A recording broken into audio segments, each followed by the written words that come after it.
Vous savez que la recherche du regard d'autrui à tout prix, ça peut avoir des conséquences vraiment, vraiment dévastatrices sur notre productivité. Restez avec moi pour écouter cette histoire très, très, très inspirante.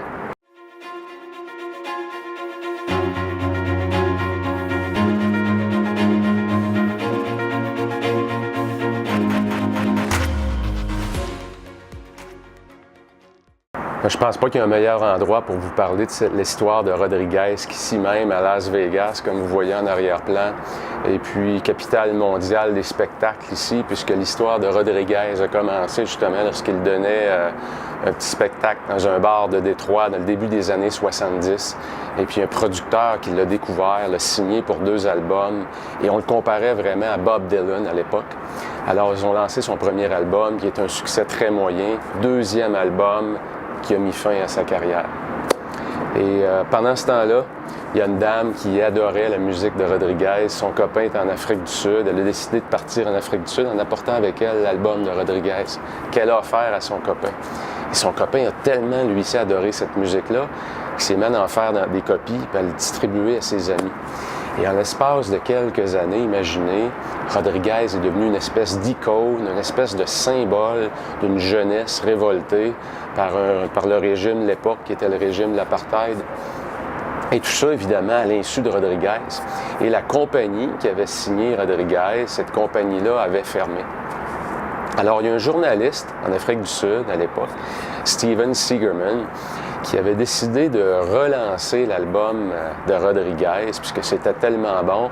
Il voulait écrire un peu sur l'album l'histoire de Rodriguez. Et la légende disait qu'il s'était suicidé sur scène. Alors, dans ses recherches, en appelant aux États-Unis, réussit à entrer en contact avec des gens qui avaient contribué au premier album de Rodriguez. Et puis, à sa grande surprise, Steven Seagerman s'est rendu compte que non seulement Rodriguez n'avait pas fait d'autres albums, mais également, il était toujours en vie. Alors, évidemment, ça a déclenché une espèce de poursuite de retrouver Rodriguez. Et puis, vers le milieu des années 90 environ, c'était les balbutiements d'Internet. Steven Seagerman et son associé ont décidé de faire un site web, littéralement, pour essayer de retracer leur héros. Et puis, la fille de Rodriguez a tombé sur ce site web-là, est entré en contact avec Seagerman et imaginez, 3 ans plus tard, en mars 1998, Rodriguez arrivait accueilli en héros pour faire une tournée en Afrique du Sud. Il a fait sa tournée et il est retourné travailler pour la compagnie de démolition qui l'employait, sans amertume, en étant pleinement satisfait et heureux de ce que la vie lui avait amené. Et c'est pas tout. En 2012, une compagnie qui s'était intéressée à cette histoire-là, qui était absolument phénoménale. Et puis en 2012, on a produit un documentaire qui a gagné un Academy Awards. Alors, je ne sais pas si vous réalisez, quand notre motivation prend sa source à l'intérieur de nous, comment est-ce qu'on est bien avec son travail? Comment est-ce qu'on peut beaucoup plus performer quand on ne recherche pas constamment le regard d'autrui? Et je vous invite à faire cette analyse-là de parfois la recherche trop prononcée du regard d'autrui. Comment est-ce que ça a un impact sur notre attitude, sur notre morale, sur notre productivité éventuellement, parce qu'on a constamment besoin de cette tape dans le dos-là, ce feedback positif-là. Et je ne suis pas en train de vous dire que ça n'en prend pas, loin de là. C'est toujours bon de recevoir du feedback constructif ou positif.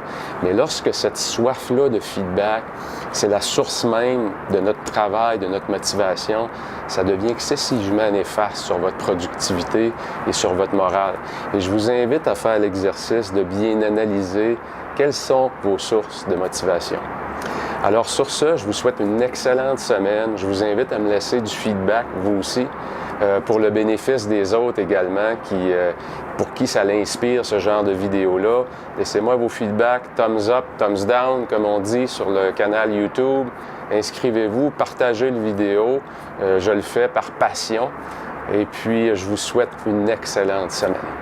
Bien, je vous invite à vous rendre sur le site de 48heuresparjour.com pour aller chercher votre guide gratuit pour savoir comment doubler, littéralement doubler au minimum votre vitesse de lecture. Avec la quantité phénoménale d'informations qu'on a à digérer aujourd'hui, alors doubler sa vitesse de lecture, c'est un des facteurs de succès importants pour doubler votre impact à tous les jours. Alors 48heuresparjour.com, allez chercher votre guide gratuit pour doubler votre vitesse de lecture.